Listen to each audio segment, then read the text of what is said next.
We're in it? We're in it to win it? We're in it.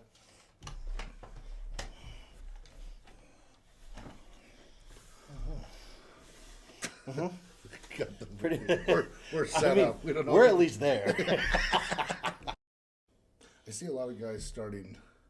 We're just chatting. We're just chatting about dumb shit that we're talking about, and then all of a sudden, 15 minutes later, oh hey, welcome to the podcast. Oh, by the way, and then they start, and it's like fucking 20 minutes in, you know. Yeah.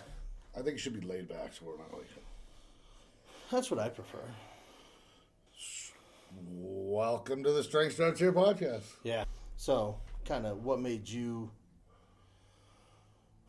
want to open the gym in the first place, right? Like, you left your construction company and you started a gym. Why? And then, what was the purpose of like trying to get this community built? You know. What is our why? Yeah.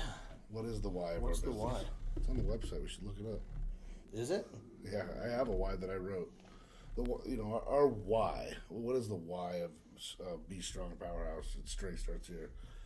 To me, is to continually help people, mentally, physically, and emotionally, right? Because if someone's not coming into the gym weighing 500 pounds because he doesn't know how to put a fork down necessarily, or doesn't know how to walk, but usually it's something a little bit deeper than that, right? Yeah. So you're not just teaching a person, and maybe they never have walked before and never gone through those movements. Maybe that is the case. Yeah. But there's always something deeper. I mean, even with healthy individuals, why did I get into it in the first place? Well, why did Melissa get into it in the first place? We initially started doing it because we needed an outlet. Mm-hmm. Also, a stress release. We use that as our and not to kill anybody when you get home. Let's go to the gym, let the rest of the stress out, then you feel great. And then eating healthy, you just feel so much better. A job can really stress you out when you're working 5 days in a row, or 12-hour days or 15-hour days, but tired as hell, you still go into the gym. By the time you leave the gym, you feel 100% better. You're not taking out of the kids or the wife, or you don't have to go home and drink a gallon of liquor to make tomorrow happen.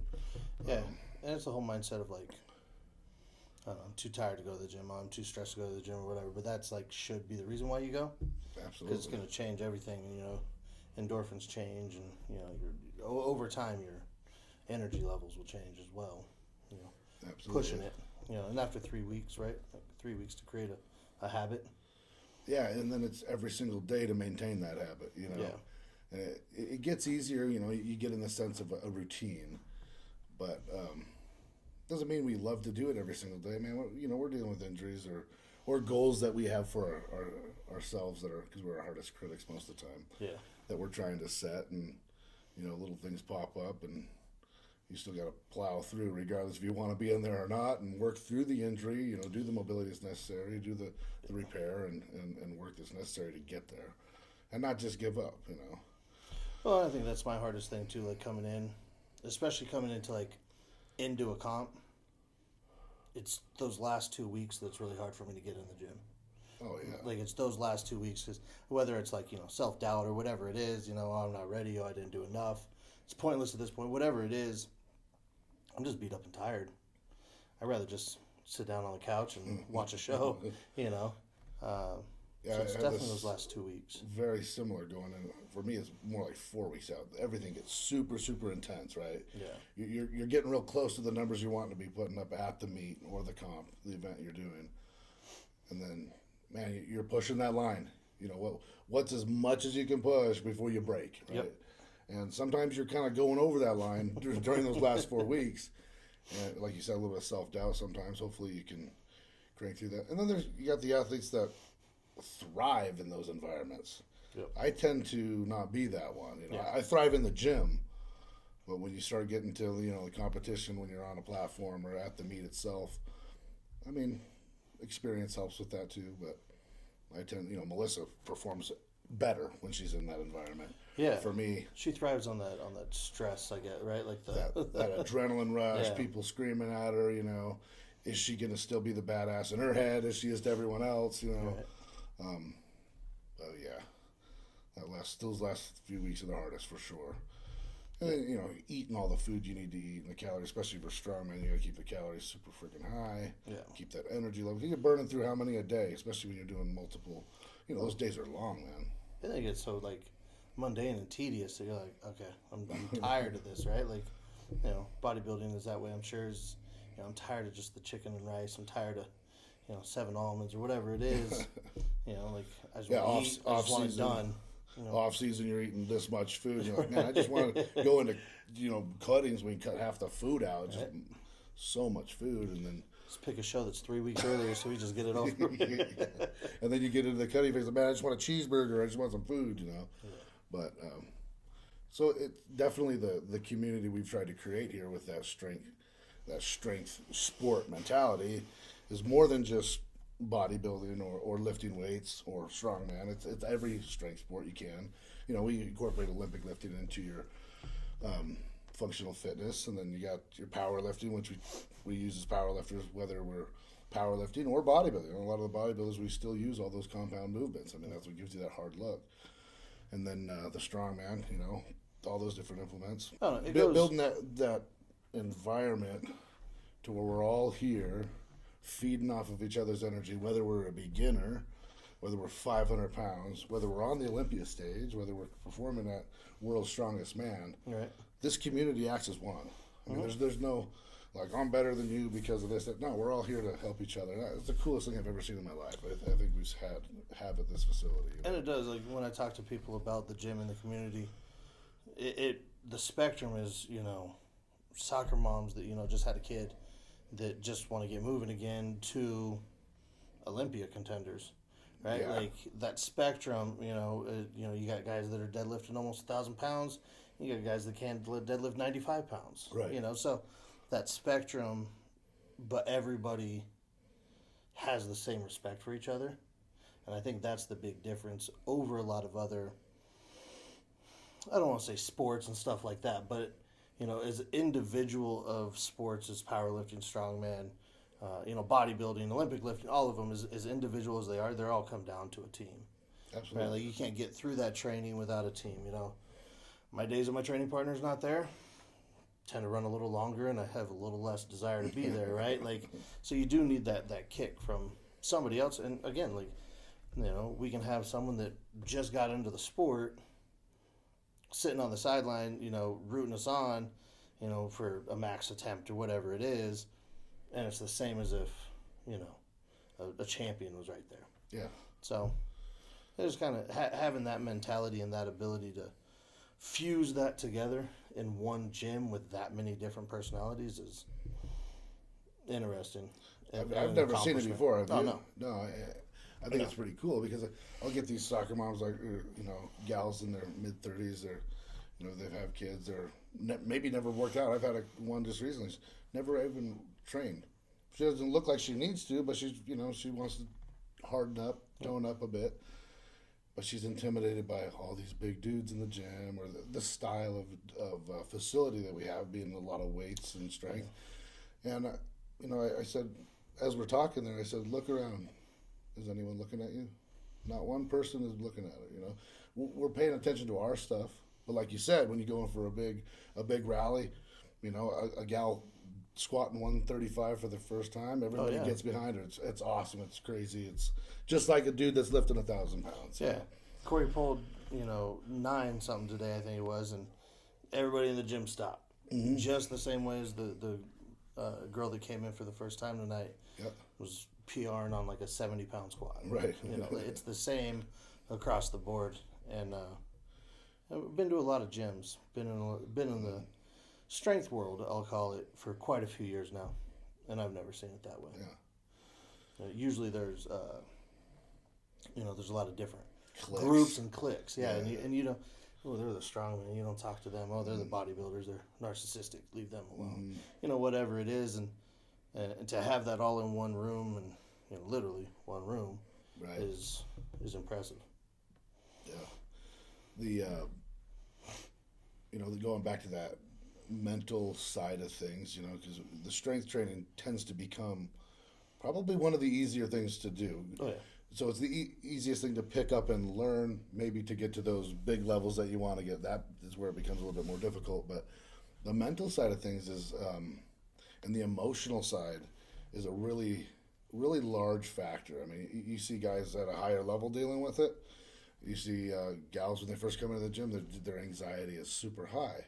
For what reason? Sometimes they don't even know. It's just a new environment for them. Especially for women, probably more so than dudes. I see that a lot, just because they're coming in here. That's, dudes are macho man anyway. They're bound to step up to the plate and try to show that. We got some badass females that'll do that too, and then we got the ones that are learning how to do that, and they love it. And it's really just, it's not being cocky. It's just coming in and owning you as you and learning you. I mean, I got some gals that they've been with us a year and a half now, and their personalities are just so much more blossom now. I mean, they come out of their shell. They're stronger. They're happier. You learn stuff about yourself. Oh yeah, if you can push yourself to the point where you're like, I'm pretty sure this next rep is going to break me, but let's try it anyway. You learn that you're stronger than you really think you are. Mentally and physically, and that mental aspect of it, being able to push yourself to these points of I know I'm not going to be able to walk tomorrow, but let's do it anyway. Having that strength carries over into life a ton. Yeah, and that's kind of how we've set up our coaching here as well. It's not something you just do here at the gym. If you can practice, if we can implement these concepts that we're learning here around our weight training into other aspects of your life, your job, your relationships, your marriage, your kids, your discipline, your self-worth.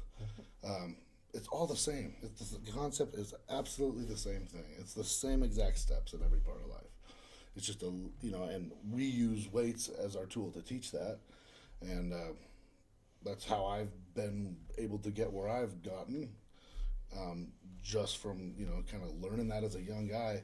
Hey, man, I was able to start here and finish there with weights. Now, if I can just apply that to business, if I can apply that to relationships, apply that to my, how I raise my kids and all of that, man, you're going to do pretty well. Yeah, if you can force feed yourself 6 meals a day, 13 cups of rice, right? If you can push yourself past that, well, you can budget a little tighter. Mm-hmm. You can, take the kids out a little more, whatever it is, right?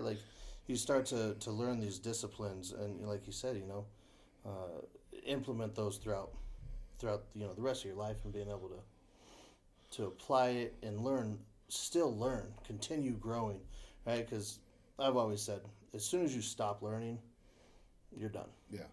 If you refuse to learn from somebody or from yourself, and that's exactly what the strength world will do to you, is continue to help you learn about yourself.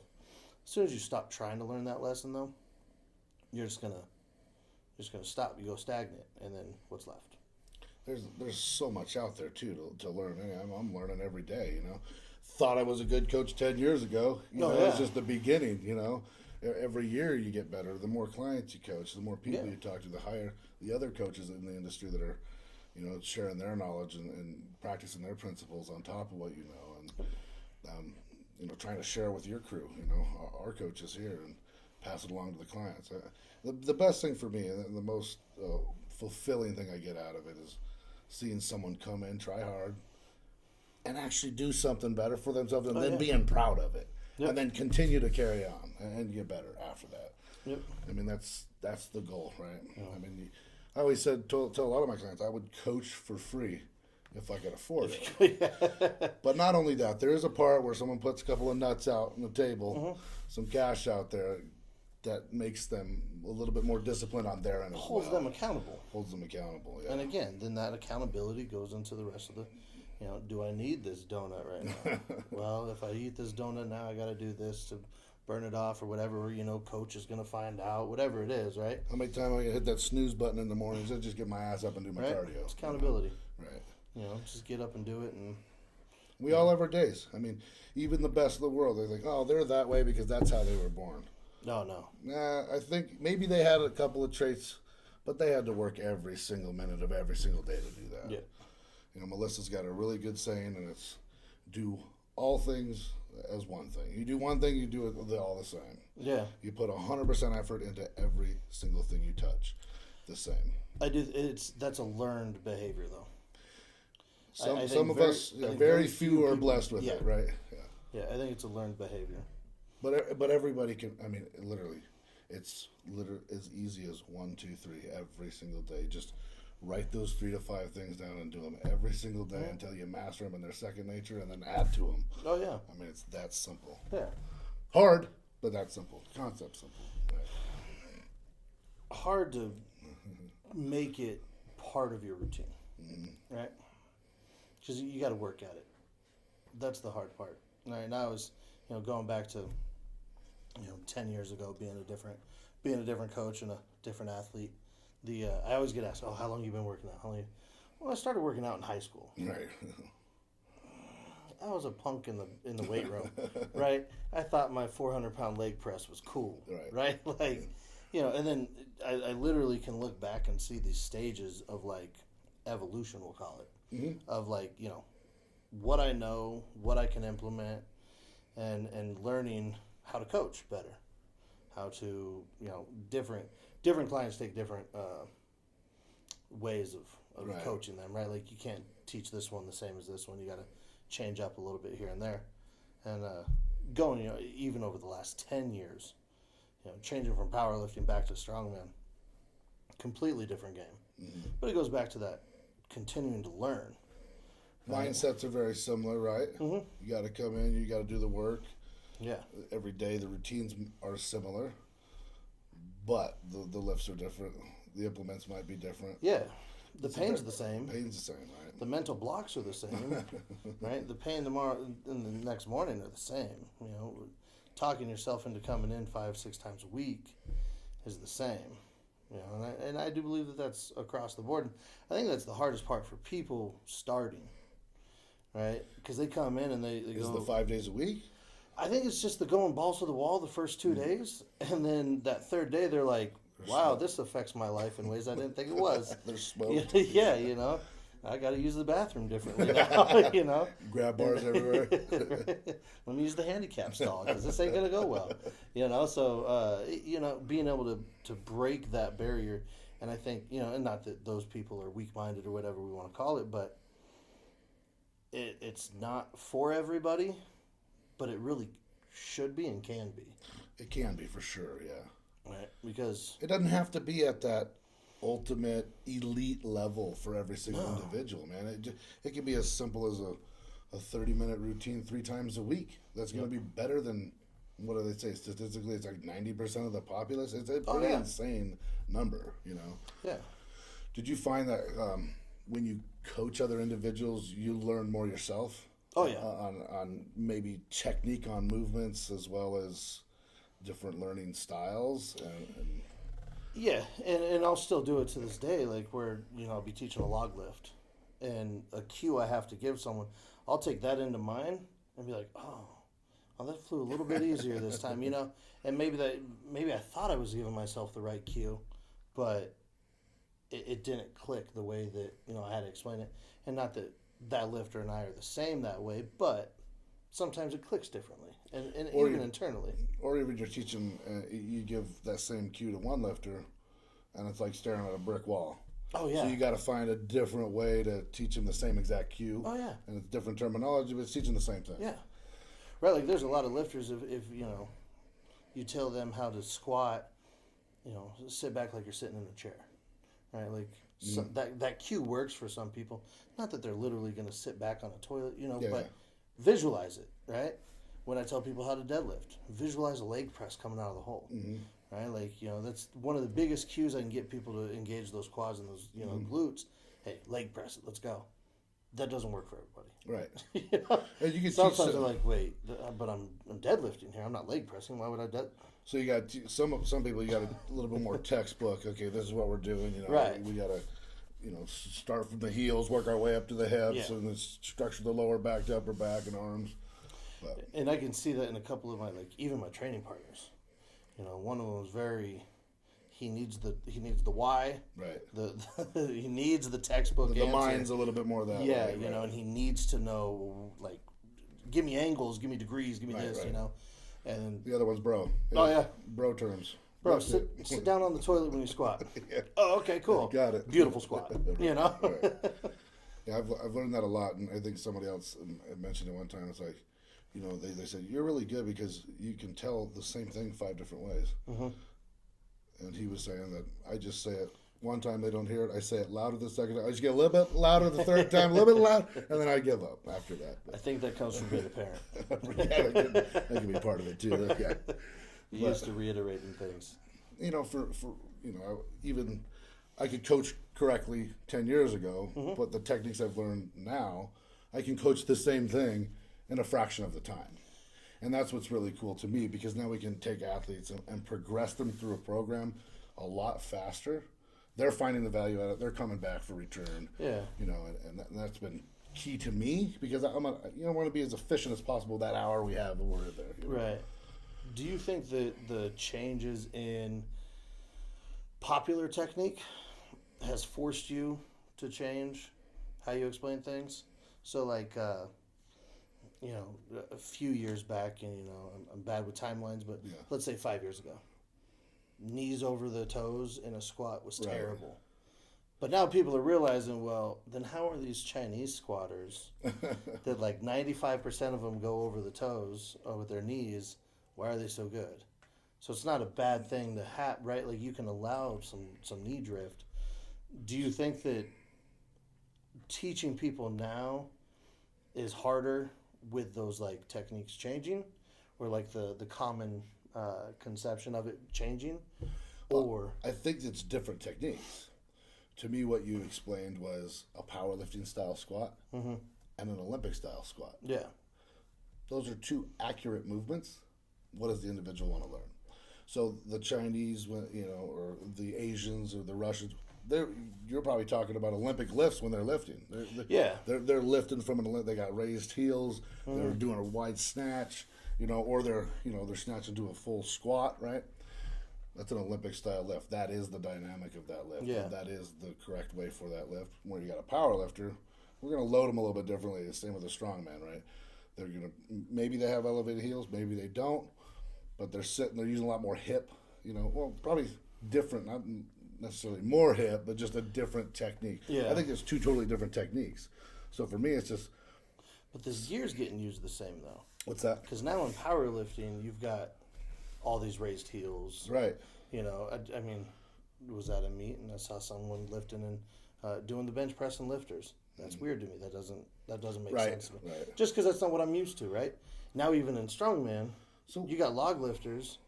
You know, like the top log lifters in the world are in ollie shoes. So I think it are comes they allowing the fusion of all these? For me, I think, you know, you take everything is a tool that's not on your personal body when you're born, right? Yeah. So you start with that. If you're working through these lifts and it's just not looking fluid and it's not feeling fluid, and there's maybe some, you know, tension in the knees or hips or ankles, mobility-wise for each individual, then you add the shoes, then you add the belts, then you add the straps, you add the wraps and the knee wraps. Yeah. So those are all tools to me that we add. But I always like to start with the basics. That just you as a person, we're sitting you down. If you can do that naturally, great. We start there. If we need to add heels, we will. So do I find it harder? But after you try to fix the problem. Right. Right? Like, and that is, you know, to that topic as well, the overuse of equipment, right? And as a strongman, like, I mean, obviously a lot of equipment, right? You know, the kit that we have to carry around is ridiculous, you know, but there's a couple coaches, you know, that I've run into that ankle mobility wasn't great. Instead of trying to fix the issue, throw them in lifters. Right. Well, now you got poor ankle mobility and you're in lifters, so are we exacerbating the issue when we think we can go squat barefooted down to pick up the kid later? Or we, you know, what are we ripping? Right. We're not putting our lifters on to bend down and pick up the kid, right? So I think the overuse of equipment can be bad, and you know, I get a lot of people that kind of look at what I do wear and what I won't wear. Right. A little odd. Wrist wraps that I can't press in wrist wraps, like you know, I lose. The grip strength, right? Like the numbness kicks in, and I can't really use my hands as well when I have wrist wraps on. So I don't. In any of my pressing, I just don't use wrist wraps. But that's weird to a lot of people. Well, that's how I did it as well, though. I was like, okay, you're a bodybuilder from a young age. You want biggest forearms as possible. Yeah, no. I ain't wearing wraps. Right? Then it got to a point where, well, now your arms are massive and you need to grow your back a little bit better. So we got to isolate. We got to pull heavier now, and you're fatigued. So now we do have to add straps and wraps and things like that. But I do think, when you're taking a beginner through it, there needs to be a basics of fundamentals before you start adding all these things anyway. Yeah. So if there's an ankle mobility issue, I'm not going to put a shoe on them and say that's it. Well, let's figure out the ankle mobility. Let's figure that out first, right? Yeah, you're not going to give them top level exercises first session in, right? Yeah, and so I don't have a lot out of them as well. Yeah, and I don't feel like I have a lot of clients that are coming in and really questioning necessarily because I really try to teach as a coach instead of just show a movement like a personal trainer might. Yeah. So I like to teach, why are we doing this? Let's walk it through. So literally by the time they're done with a 12-week program or 3 weeks, they know how to set a camera up and watch their lifts and kind of have a general idea of how to critique themselves, adjust themselves. Yeah. Or we can have a conversation about it and they can learn, That's how I try to approach it. At least that's the difference between coaching and personal training. That's right? kind of my definition, whether it's an accurate definition or not. But yeah, no, I agree. Teach instead of just show movements, because anybody can do a movement, but you throw a little shoulder action here or an elbow flare here, and it feels completely different on the lats, right? That comes from experience, and also comes from watching hundreds of people lift and what works best. I know that's not right. Yeah. Every individual is different. There is a baseline I think everybody can generally learn off of, right? And then to get to those other levels, little tweaks. I mean, what does it take to get from, your 300 log to that 400 log? What does it take to get from that 315 bench to that 405 bench to that 495 bench, right? Right. Same with squats, It's more than just technique sometimes. Definitely strength. Oh, yeah. Definitely a mindset. Definitely food. There's a lot going on there. Time. I think people discount time more than anything, especially in this age, where you can order something on Amazon. It'll be here in 2 hours. Yep. Or tomorrow at the latest. Right? Yeah. And man, shit, to grow. How long has it been? I've been doing this since I was 12. Yeah. And I've been doing it for 34 years. Yeah, there you go. It took me my whole life to get here. We ain't done yet. So. Yeah, it takes a long time to put muscle on that's, and work through injuries and not getting injured and staying healthy, eating properly, maintaining your other part of your life, which is everything else as well. Right, that balance. Yeah. And that, right, recovery, the dirty word, it's so important. It's a hot tub, bro. That's fun, though. The hot tub can be recovery, Yeah, it's just, I think people overlook that aspect of it. And then, so they overlook the recovery. In my opinion, and I see that in general. This is a very broad statement, but there's no such thing as overtraining under recovery. Right? Like, you could train 7 days a week for 4 hours, as long as you're recovering correctly. Right. I do think that you can maintain that for quite some time, right? The proper training. I've had this argument with other people before, along the same lines you have. I think that people think they overtrain, and I think 99% of people don't train hard enough. Well, then you ask them, what would you eat yesterday? Oh, well, I had a protein bar and a Monster. And I had a chili cheeseburger 4 hours before I came in to do squats. Is that not good? Yeah. What are you going to have when you go home? I don't know. We'll figure something. No. You got to have a plan. Yeah. If your goal is progress, you got to have a plan. Right. If this is something more than just having fun with the bros 2 days a week. Which, and again, right, to the community aspect of it, we have that in there. Yeah. We've got lifters in there that come in, bang the iron out, and then we'll see them in 3 days. Right. It's not necessarily a passion. It's more of an outlet for them. Exactly. Right. So we just turn that outlet into something that we push to the elite level. Yeah. We use that outlet to relieve our stress, to add more stress. It adds a lot more stress in a lot of different freaking ways.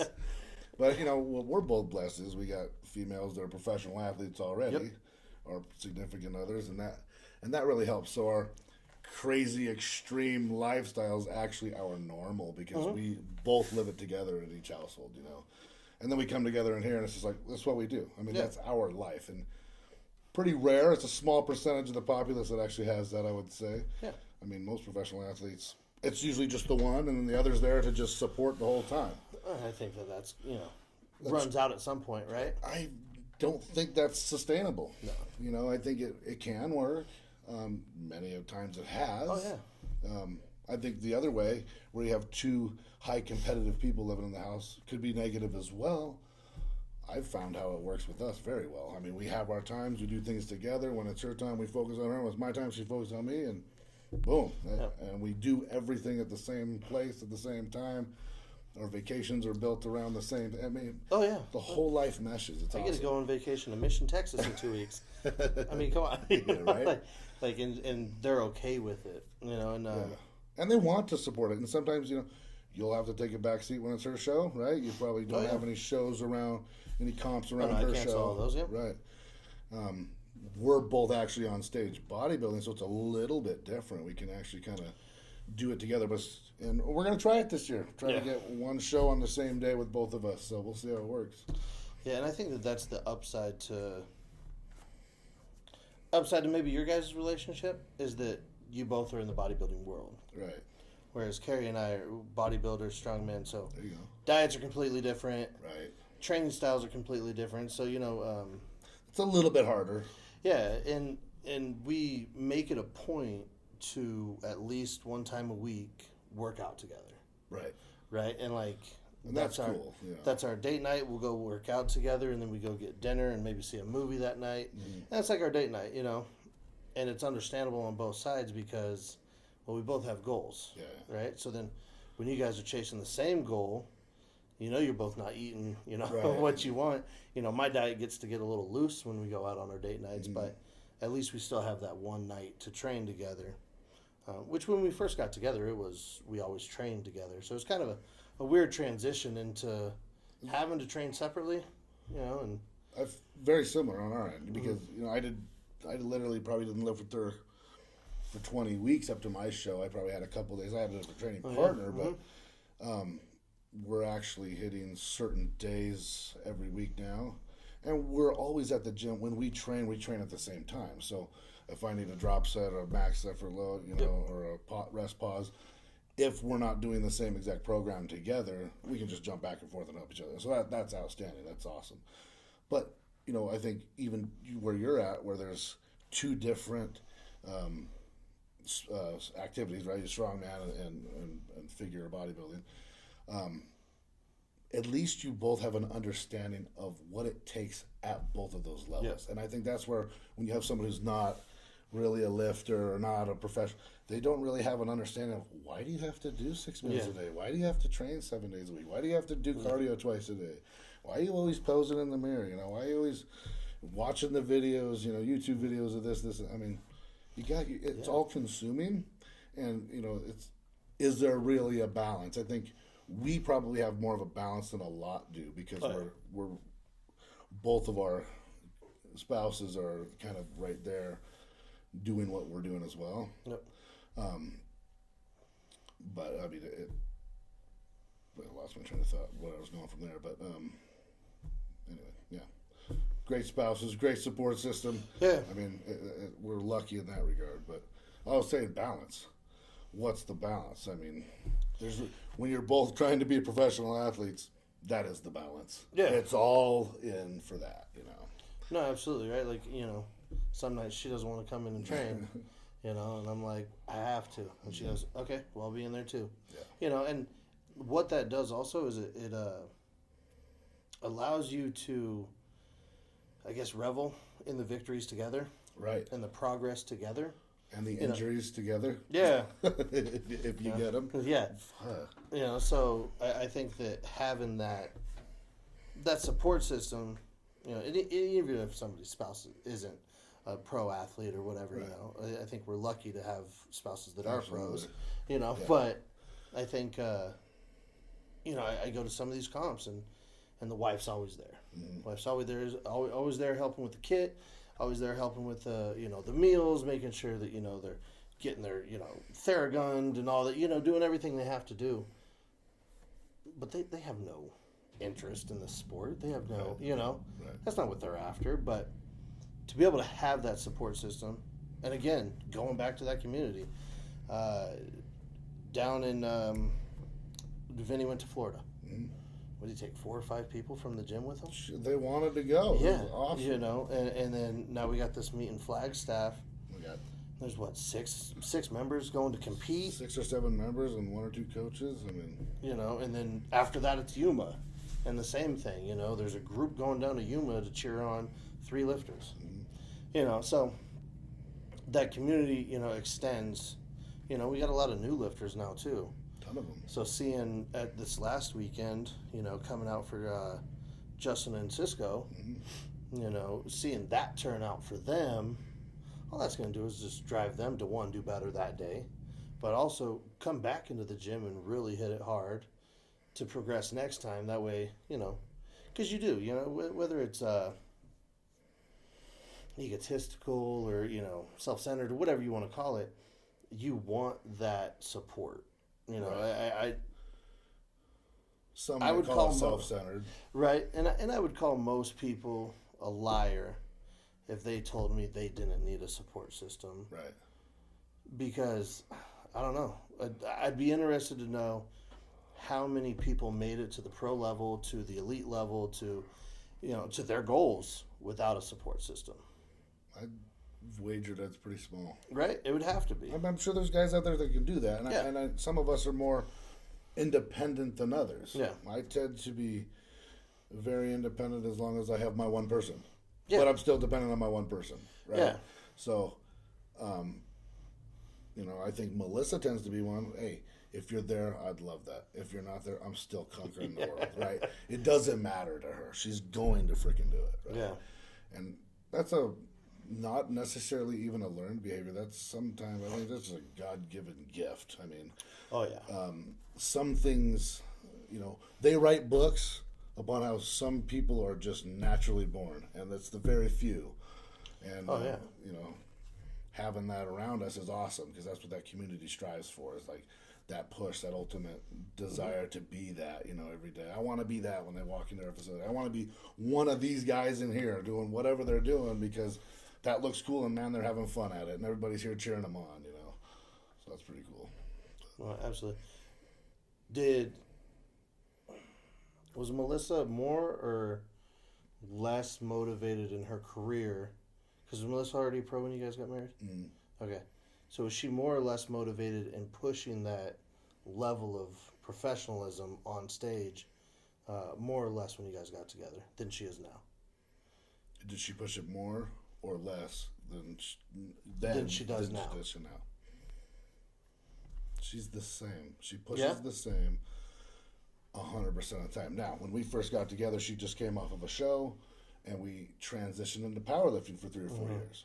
So we just took the energy from this and moved it over to powerlifting. Now, we still did all accessories for bodybuilding. That's still the ultimate goal. She put on 20 pounds of muscle over those 4 years. And when she ended up on stage the next time, she took first. And She was probably still the leanest on the platform then. Yeah.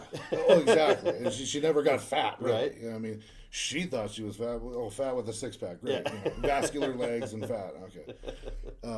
So I think she has the same. I've never seen this in my life, and I've been with her for over 5 years now, and she is so consistent in every single aspect of life. It doesn't matter when it's cleaning the house. It's her routine. No one's making her do it. I could go with a month without certain things being done. Yeah. And no one would even flip a no. But she religiously does it every single day, the same day on the same day of the week, and she's got a routine set in stone. I don't fight to change the routine. I just, let's do these things together, and we've modified things over the course of time. But that energy level, whether it's, and that's what's cool about bodybuilding and powerlifting. Well, you put the same amount of effort if you're going to be number one. Oh yeah. Into lifting. One, you just have a little bit of diet at the end to get on stage. Yeah. And a little bit of posing practice. A little bit more. Yeah, the rest, the training is dang near the same. Because we do a hybrid style I was training. going to say, her training now, her coach is the same. Coach is the same. Her training is very similar. We're not really, she's still pushing 1 rep maxes. She's still doing heavy triples and heavy, as a female physique competitor, which is almost, going into bodybuilding. A lot of bodybuilders don't do that nowadays. They stay with the machines, especially the females. But if you look at her look compared to the other looks, she has such a more dense and full and grainy and thick and shredded and lean look because of her training style. There's musculature that's going to get added getting off of a machine, I think. Right, like more stabilizers are getting recruited, so the muscle is going to shape differently. I mean, you do it, so compare a leg press to a squat, because I think some people would do that, right? Yeah. Well, why would you squat? You just leg press. Well, now we got core stability added. You're sitting down when you're leg pressing. Yeah. Yeah, you can overload the legs. You can build some big old peps that way, for sure. It's been done. But a squat takes 200 muscles to squat that bar on your back, squat down on the hole, and stand it back up. Takes 200 muscles in the body. It increases overall testosterone, increases overall adrenaline output and muscle growth, right? It's calling all the dogs to play, right? But, the training, her training and her consistency is the same. We just, and then we move back to bodybuilding, and it's the same. I think she's more intense now. She's getting more intense because she's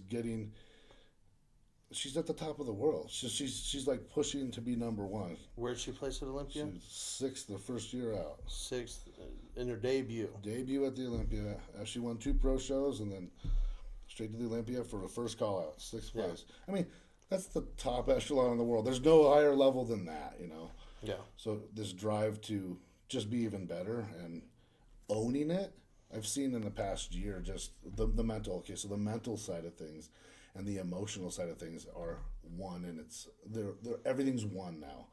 It's not like mental, emotional, and physical. It's just that's all one thing now. It's like one unit, one being that's moving, so it's at a higher level. Yeah. It's crazy to see. I don't know if you know what I'm getting at when I'm saying that. Yeah, no, absolutely. She's tied it all together where it's so much more intense. It's like she's almost dropping me off to be able to hold the intensity. I mean, she's getting just insane, which is cool. Well, yeah. And it's just her. She's not trying to be anything but her. And she's got a weird ability to be at that high rev limit for so long. Because most people they'd be done. It's freaking insane. Most people would be done. And you watch these YouTube videos of Olympians or, top ranked, guys that are going for their, Olympia win or whatever it is. And you can see it. They don't, they're kind of petering out a little bit, they get, but like, it doesn't matter. Day in, day out, she's doing what she has to do for that end result. She's very positive. It's not like what you see in the gym and what I see at home are two different things. Right.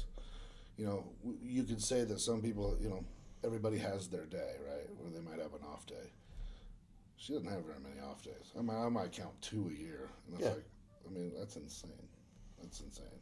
I might have 2 a week normally. Oh, 2 a day. 2 a day sometimes. Yeah. She has like 2. It all sucks when you're putting 5 hours of output out and your carbs are cut completely down that last 3 or 4 weeks. You're drying out, trying to get in there as lean as you can. Yeah. It gets hard and rough, but you both understand the process. You've embraced it. You made the choice. You nut up and you freaking get the work done. Yeah. And then the reward is so much better at the end. You feel so much more accomplished. Yeah. And to see her, I've always said it's harder for me to coach athletes when they're on stage and on the platform and doing their lifts emotionally for me than it is for me to compete. For me to compete, it's all on me. Oh yeah. But now it's my responsibility, and it's a rough ride sometimes. I mean, I fight back tears a lot of the time. We don't see my guys compete, and they're doing good, and it's awesome to see. I love that shit. Well, because not that it's a dual win, right? But it's a shared win, and they did the work, and they did their part and everything, and you had to keep them on track. So it is kind of, it's like watching your kid, Well, then you talk about your spouse doing it. Oh, yeah. How much more that is part of you. I mean, that is part of your win. Yeah. It would be very easy to derail a top competitor. Not very easy necessarily, but if you said the wrong thing in the last 4 weeks, you could really ruin it. You could fuck some shit up pretty easily. Yep. So it's very important that you guys are on the same page, This is whether you're an athlete or not. Just having that support system is super key. And then if you don't have that at home and you can fall back on your gym community and your buddies at the gym, even better. Right. And you want all of it. You need all of it. I mean, it Yeah. takes, what do we count? It takes about 5 people to get to an Olympia level. Mm-hmm. I mean, you have multiple coaches. You better have if you're living with someone or you have a spouse, they better be all in with you. Yep. That ain't going to happen. It's just not going to happen. There's too many things going on. Yeah. To be elite, to be at the top. You're talking about the top. Well, and that support system also helps take some of that burden off you too, right? It should. It should, absolutely. You shouldn't have to worry about X, Y, and Z those last 4 weeks because your dude's got it. Your gal's got it, while you're dialing it in. And living with your own head games at that point, Yeah. And, back to, what we were saying is we do. You guys are trying to do a show together this year. So it's a little bit, that's going to be a different experience for you guys for sure. Fun dynamic for sure. Oh yeah, and especially if you both do as well as you will, it's going to be even bigger win. I'm glad she's more of a professional than I am. Yeah. So she she float through some of those areas where like, okay, I should shut up now. Right. Yeah. But yeah, we Carrie and I, and it's usually the last 6 weeks of either one of ours prep, going into a comp or a bodybuilding show or whatever it is. It's all on them, right? Like, right. All of our recovery work, we'll stay up a little bit later to do a little extra recovery for a nagging body part or whatever that's going to keep them healthy going into that last drive, and especially, for, you guys and Carrie getting that dry, things start to hurt. Oh, yeah. Right? Like, you're like, why does that hurt right now? So you got to stay proactive. So then, that last 6 weeks, it's all on her, and we're just going to make sure that she wakes up not in pain so she can go through a day and we can get in the gym and hit it just as hard and, sleeps well. Whether you need to get a couple extra hours of sleep, pick up a little bit of chores around the house, do the prep for her. Oh, yeah. I mean, all those little things, they mean everything at the end of the day. Yep. I mean, the amount of things that I think back, I don't ever take anything for granted. But the amount of stuff she does, Melissa does, just throughout the week, in the off season, just in regular time, nothing even close to prep. If she had to leave for a week and I had to do it myself, man, I have to change the whole schedule. There's so many freaking hours that she does. Yeah, there's not enough time in the day. Yeah, and it's got to kind of go both ways, especially for them when they're getting on stage. Might need to back off. Might need to. All right, maybe you're not going to have sex tonight, bro. Okay, you can have one day off. Right. Damn it, but okay. Selfish, but whatever. Yeah, no, absolutely. Being that support system for them and then being able to, because you don't want to be the reason why maybe they didn't place as high as they should have, or maybe I didn't perform as well as I should have on that event. Was it something that could have changed? Well, I'm not going to be any excuse, right? So let me take all those excuses that I can control, and then we'll throw those out. And then all that does also is it helps you go into the comp or the show more confident, right? Like, okay, we did everything we have to do to negate any, excuses, and as long as you can continue to do that for each other, I think that makes it that much better, and that's longevity in the sport and in the relationship. It sounds good. Sounds easy. Oh, no, it's terrible to do. Makes sense, yeah. right? Yeah. It's the smallest things, though. You know? I remember one thing in the hotel room where we're out the Olympia, where it's in between. We'd been there for 2 days. I think she had to compete the next day. And it's just the smallest of things that you could be like, oh, shit, if I had opened my mouth, that could have literally ruined the entire event. Yeah. For a comment. Not that she's sensitive or soft, but that maybe I was sensitive and soft and taking it the wrong freaking way. Right? That is the hardest part about that support system is biting your tongue. But what did you need, my love? Let me get that for you. They tend to be better at it than we do. Yeah. I don't know if you found the same thing, but they're better at biting the tongue. Yeah, I think so. Yeah. I think so. Yeah, It's something I'm still working on. I'll be Something I'm still learning. I gotta keep my notes, then every morning read. Okay, today we're gonna. Okay. Right. She's got 4 freebies today. Yeah. I'm gonna say 4 shitty things to me, and we're good. The reason why we don't need any more of that is because I'm gonna be out of the room the most of the time. No, it's not that. You rest. I'm out of here. Yeah, it's not that bad. No, naps are important. Yeah, if you can get her to nap. Yeah. When she's calm day, she will not nap. Your girl? Yeah. Well, we were up in Phoenix, and she wanted to. She's like, "Hey, let's go to the aquarium." In between morning and night show? Yep. And I said, "Maybe you just lay with your feet up. Maybe let's just watch a show real quick. Let's marinate this. Let's let the legs. But she can't be idle. So once she's idle, the brain starts going, and she starts second guessing this, and was that girl really that much better? Was this, how did I line up? Where was I at in the call out? Blah blah blah. So she wants to get her mind off of it, and I'm like, no, let's do the right thing, and not, make yourself puffy in between. Yeah, you look like a water buffalo at night. I did say something earlier where I was like, when I'm at my shows, I don't perform well at powerlifting events. Yeah. But when I step on stage, or I'm backstage, or I'm that 3 days around that show, I 100% own that. What's mentally different for you on those? I think it's where I started. I started as a bodybuilder. When I was 12 years old, that's what I did. I won Teen Nationals when I was 18. I had done 3 shows that year, won all 3 of them, and won Teen Nationals. I'm like, I'm fucking good at this shit. Yeah. This is my sport, So when I go up there, this is my sport. This is mine. Yeah. This is mine.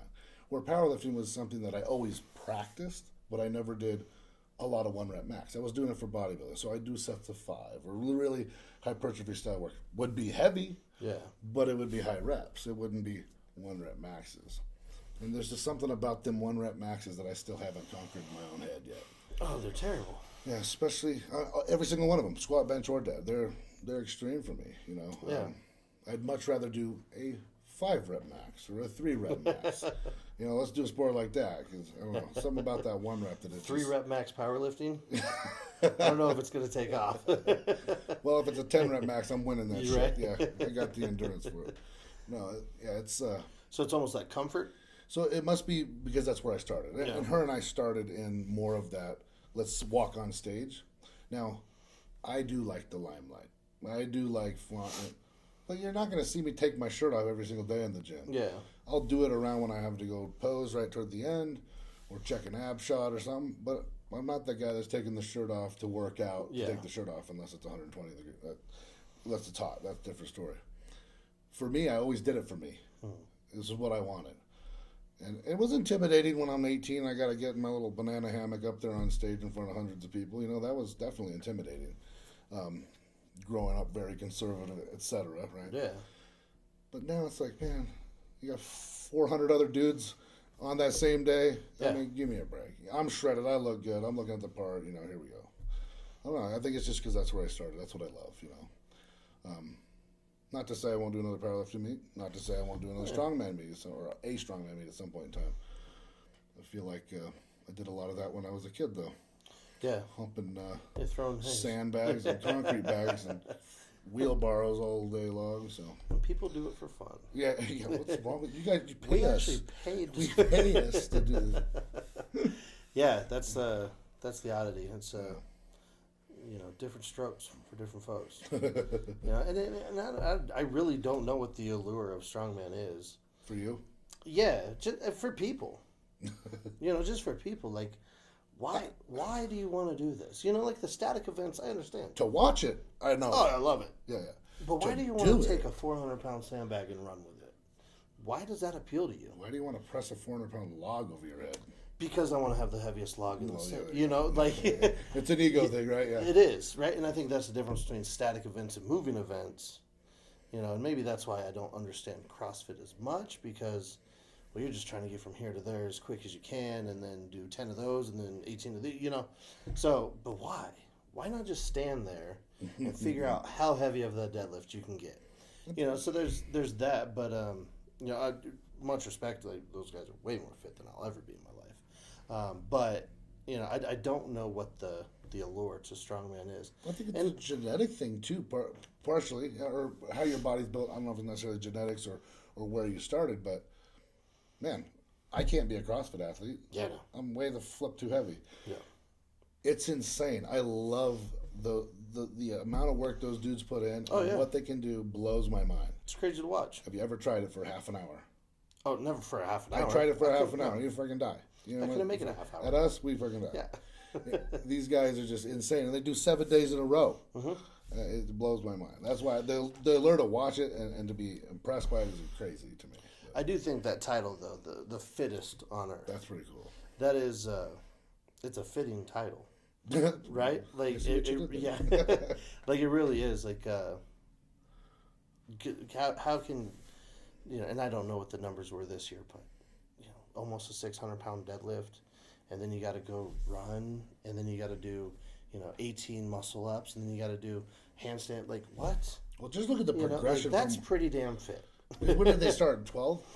Or no? I think it was a little bit before that. It was way before that, actually. Yeah, but even if you started in 2012 and look at the events that they're doing now, 10 years later, the amount of weight they've increased on the females alone. I think the females are doing what the men were doing back then. Exactly. It was that extreme. But what's even more impressive to me is that I'm seeing these gals in the CrossFit, and so instead of squat, bench, and deadlift, they have squat, overhead press, and deadlift. But they have 12 minutes to do it in.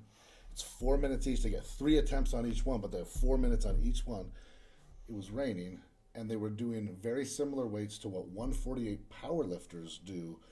They were doing on average 400-pound squats and deadlifts that they're racking themselves. If they fail, they got to get it back up themselves to squat it for a full lift, ass to grass, and then the overhead presses were like in the 140s to 150s. But their squats and deadlifts were very similar to what our powerlifters do when they have all day to do it. Yeah. And these guys got to do it in 4 minutes. Yeah. That's what blew my mind. I'm like, these women are freaking insane. Oh yeah, that is like a different level again, right? Like a different level of being able to push your body to a whole nother level. Because we talk about repair and recovery on those guys, man. It's got to be insane, right? It's probably definitely closer to strongman than it is to bodybuilding. Yeah. In the fact that you guys do a lot of different events. Mm-hmm. You're now doing them more timed and faster than heavier because the sport's kind of changing from the big boys to definitely is. Just going from 400-pound dudes now to good heavy 300-pound dudes. Oh yeah. So they're doing a lot more speed movements. I mean, literally, it's like CrossFit on steroids. I mean, a strongman nowadays. I mean, it seems like it's just no, it really is. Speed with heavy weight. Well, and again, like watching the female side of it, the strong woman events, and I wouldn't want to do those. Like they're heavy enough. It's insane. Yeah. And just being able to see the progression. Again, and I kind of feel like the progression in those sports, CrossFit, powerlifting's gone insane, right? Like the progression in what these guys are doing is in like this amount of years, 10 years, the sport's incredibly changed. Yeah, and then strongman, powerlifting, CrossFit, the weights are getting so extreme, and in the bodybuilding world, the progression, I feel like maybe it's more cyclical, right? Because you had the Sean Rodens, the smaller framed, more pretty look, if you want to call it. Aesthetic thing. Right, the aesthetics of it all, that was winning. But now we're back to the big old mass muscles. Yeah. Which is the bodybuilding that I love. I want to see 300 pounds, 5% body fat. At 5'8", which is insane. They're massive. Right? Yeah. Like, that's, I want to see the heavy weights on stage. Yeah. I want to see how far you can take your body. And that's a different kind of pushing your body, right? Because... Well, like you said, you just CrossFit push it this way. Yeah. Strongman and strong women are pushing this way. Even female bodybuilders and men bodybuilders. Oh, yeah. I mean, some of these gals you stand next to them, the bodybuilders, they're bigger than most of men. Yep. And they can still look pretty, half of them. It's incredible. Yeah, the progression of the sport's kind of... I think it's just human progression in general. I mean, Hey, that guy did that last year. Well, I'm gonna beat it this year. That guy beat it. Well, I'm gonna beat it this year. Yeah, until you get to that point where they're like, well, you're a little too big. What does that mean? Well, I'm talking In about like bodybuilding. strength though. Oh, yeah. Just in strength. How do we keep increasing? How is there? 12 years ago it was like you squat 700 to 800 pounds raw. That was like a very small. Now you got dudes. I mean, how many people at our gym are doing that? Yeah. I mean, let alone worldwide. Yeah. I mean, it's increased exponentially in just like 10 years. Yeah, and like we were talking about earlier, the World Deadlift Championships, there were 7 lifters that pulled over 1,000 pounds. And for In a strongman? in strongman, yeah, Jeez. in one meet. Before that, it was like 5 ever. It was unheard of from the ground to be able to pull that and have 7 in one meet. And I think for the What about 10 years previous? Would it have even been one? no, That's what I'm saying. no, I'd have to go back and look when the first 1,000-pound pull was done in It was more like the 15s, 2015, 16s when people started pulling that way. Yeah. The Hummer tire deadlift, those deadlifts, from elevation. With a lot of whip, big bars, a little different. Yeah, right. The Still the heavy, bars I'm not and taking this and it that. away, but- Yeah, and those were 1,000 plus. I think Brian Shaw pulled 1,000 plus in that, 10 years ago. Right. But from the ground, who was pulling that? And now it's normal. I watch Jerry's videos, and he's pulling mid 9s. Like, what? Just like, in training, yeah. Get out of here. nothing, yeah. Like, that's crazy, but it's exciting. Yeah. But at what point, do we see? The max? Is there a max? I don't think so. Is there a max? If we can keep progressing, like the past 100 years, how much we've improved Yeah. in physical sports. Going Eddie to Thor, 3 years, I think it was, from the 500 to the 501, it took 2 to 3 years or whatever that was for it to happen in a competition, Now they're going 505. Now the next goal is 505. And That's kilos, right? Yeah, 505 kilos. And that's 2 years later after Thor did it, and now projected possibly this year we see a 505 kilo deadlift in competition. In competition, how many of these dudes in the backwoods are lifting in doing that it for barn, fun. are just doing it because it's happening? I mean, we had someone come out the blue. His name's Corey Jenkins, Yeah. and he's pulling 945 the first time he ever pulled at our gym. Yeah. I mean, That's the way to walk into a gym and say what's up, though. yeah, like, what's up, boys? This is my spot. Yeah. This is my deadlift I'll just platform. take this deadlift platform every time now. I've never seen him left on another one. Really? It's always Yeah, the middle? it's Yeah. always that, so. But I mean, look at Julius Maddox and Daniel and I don't remember his last name. Chasing this 800-pound bench in comp. Yeah. That is a very, very, very respectable deadlift. Yeah. Let alone And now you're gonna bench it. well, because it was like 2013. You had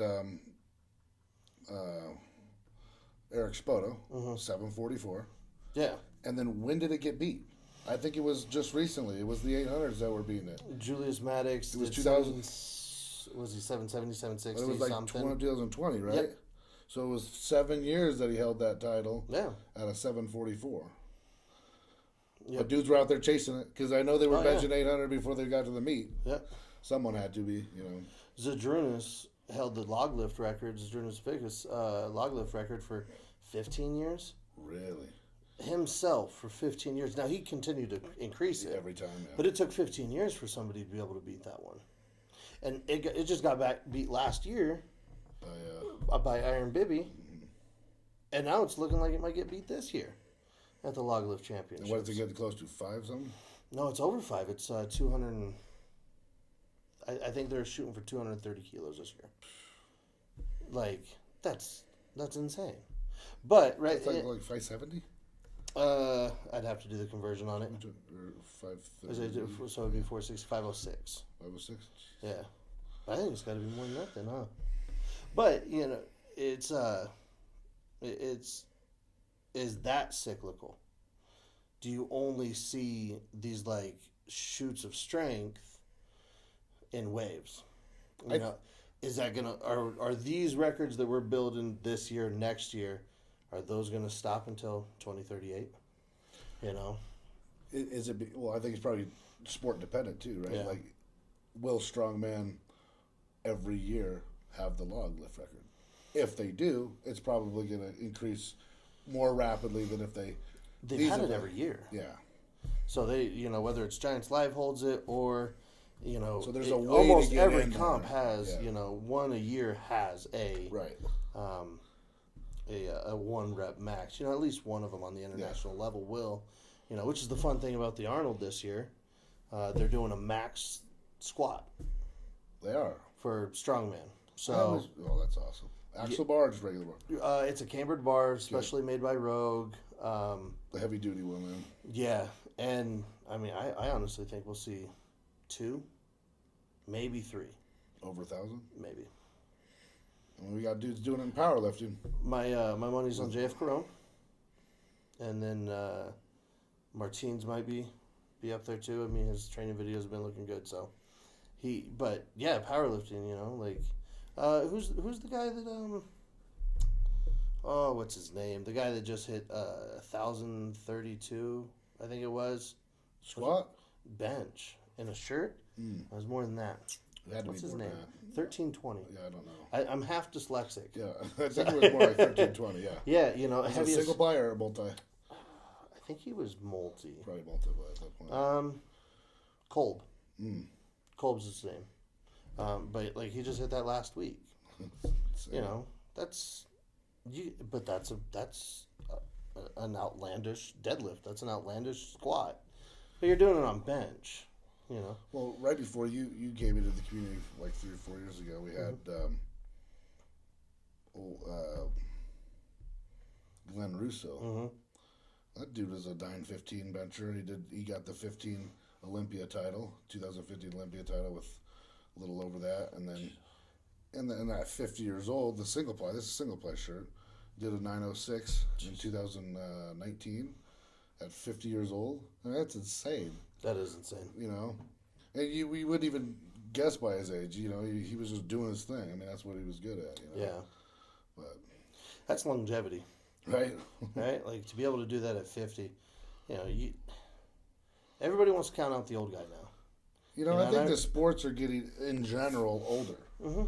You're seeing more older bodybuilders now. They're bringing back the Masters Olympia 2023 for the men's. It'll be, I think they don't have all the details worked out, but they want to do a 45 plus. Probably can't compete in the Open, so you're going to be competing at a Masters show to win a Masters qualification. Okay. Or won a regular show, but probably are older than 45, and then are at the the Masters. So some guys are having issues with that. I'm like, bring in the old guys. We got our posing coach and well-known posing coach around the world, Rusty Jeffers. He just won the Legions Masters 212, and Dave Henry took the overall of all the classes. And those Rusty's 58 years old. Jesus.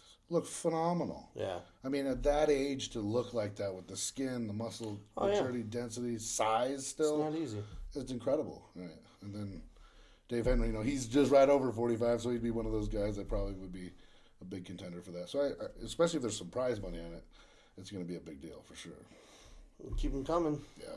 Right?